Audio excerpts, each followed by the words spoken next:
উচ্চ মাধ্যমিকে ষষ্ঠ স্থানাধিকারী খড়দহের দীপাঞ্জন সরকার চিকিৎসক হতে চায়। খড়দহ রহরা রামকৃষ্ণ মিশনের ছাত্র রূপাঞ্জন সরকার উচ্চ মাধ্যমিকে ষষ্ঠ স্থান অধিকার করেছে। তার প্রাপ্ত নম্বর 492। রূপাঞ্জন পানিহাটি আগরপাড়ার বাসিন্দা, চিকিৎসক হতে চায় কারণ এই ফিল্ডে অনেক কাজ করার সুযোগ পাওয়া যায়। তার সাফল্যের পিছনে স্কুলের শিক্ষক এবং বাবা মার অবদান রয়েছে।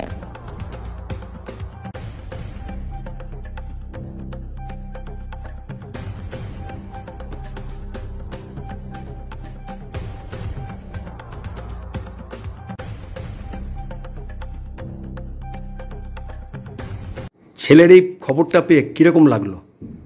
ছেলের এই খবরটা পেয়ে সত্যি কথা বলতে মানে আমি ভীষণই খুশি হয়েছি। মানে আমার এটা ছোটবেলা থেকে অনেক বেশি। ছেলের এই খুশির খবর শুনে আপনার স্বামী কি বললেন, ওর বাবা কি বললেন? ভীষণ খুশি হয়েছে। আর সত্যি কথা আমার সেভাবে ফোনে ওইভাবে কথা হলো, আমি একটু মানে ব্যস্ত হয়ে পড়েছিলাম। ছেলের সাথে কথা হয়েছে, মানে ভীষণ খুশি। আপনি ছেলের এই রেজাল্টে খুব খুশি? হ্যাঁ হ্যাঁ হ্যাঁ। আপনার নামটা? পাপিয়া সরকার। আপনি ওর মা? আপনি ওর মা? হ্যাঁ। আচ্ছা। ছেলের এই খবরটা পেয়ে কিরকম লাগলো?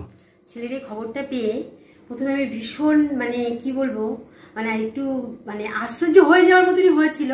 আমি খুবই আনন্দিত হয়েছি। মানে কতটা আনন্দ মানে পেয়েছি আমি এটা ভাষায় ঠিক প্রকাশ করার মতন ভাষা আমার কাছে নেই। প্রথম খবরটা আসলে আমি মহারাজের কাছ থেকেই জেনেছি। আর সত্যি কথা বলতে ছোটবেলা থেকে আমার অনেকটাই পরিশ্রম আমার আছে এর সাথে। তো আজকের দিনটা আমার মনে হচ্ছে যে আমার স্বপ্নের একটা পার্ট মনে হয় কমপ্লিট হলো। এতদিন যে পরিশ্রম করেছেন তার সাকসেসফুল মানে কিছুটা, এখনো তো বলা যায় না, যার শেষ ভালো তো তার। ছেলেকে কি করার ইচ্ছা? ছেলে ও অ্যাকচুয়ালি আমরা কোনোটাই ওর উপরে মানে প্রেশার করি না। ওর নিজে থেকেই ওর নিট বা ডাক্তারি লাইনটাই ওর যাওয়ার ইচ্ছা। তো ওই দিকটাতেই ও একদম পুরো মানে ডিটারমাইন্ড আর কি। একটাই সন্তান? হ্যাঁ। আপনার একটাই সন্তান? একটাই।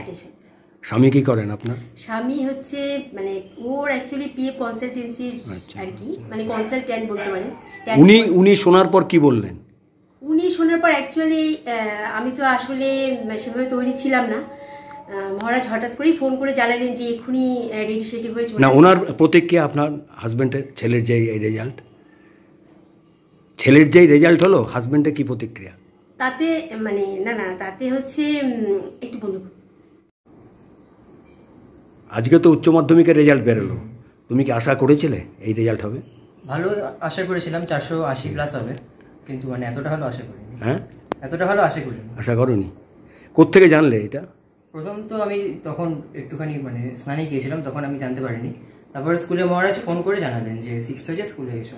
তারপর কিরম লাগলো? তারপর প্রথমে ভালোই লাগলো আর কি। হ্যাঁ, ভালো রেজাল্ট হয়েছে তো ভালোই লাগলো। শোনার পর কিরকম লাগলো? শোনার পরে আনন্দটা কি আশা করেছিলে? না, আনএক্সপেক্টেড ছিল, সেই কারণে একটুখানি মানে শকড হয়েছিলাম যে এতটা ভালো রেজাল্ট তো আশা করিনি, সেই কারণে। আরে করোনি? তুমি কি ছোটবেলা থেকে মিশনে? ক্লাস 5 থেকে মিশনে, তার আগে ব্যারাকপুর মিশনে ছিল। মানে এই রড়া মিশনে 5 থেকে। আচ্ছা, মাধ্যমিকে কি রেজাল্ট হয়েছিল? মাধ্যমিকে 659 হয়েছিল।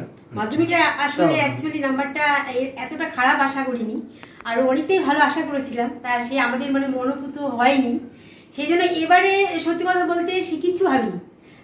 মানে পড়ে গেছে, পরিশ্রম করেছে, তাতে যা যেটুকুনি হবে ওইটুকুনি আর কি হাত পেতে নেওয়ার মতন করে বসেছিলাম। 10 জনের মধ্যে হবে কি আশা করেছিলে? না। ওই মাধ্যমিকটা কি হওয়ার ইচ্ছা আছে? পরবর্তীকালে ডাক্তার হওয়ার ইচ্ছা। ডাক্তার হওয়ার ইচ্ছা আছে। তোমার নাম? রূপাঞ্জন সরকার। কত নম্বর পেয়েছো? 492। র্যাঙ্কটা?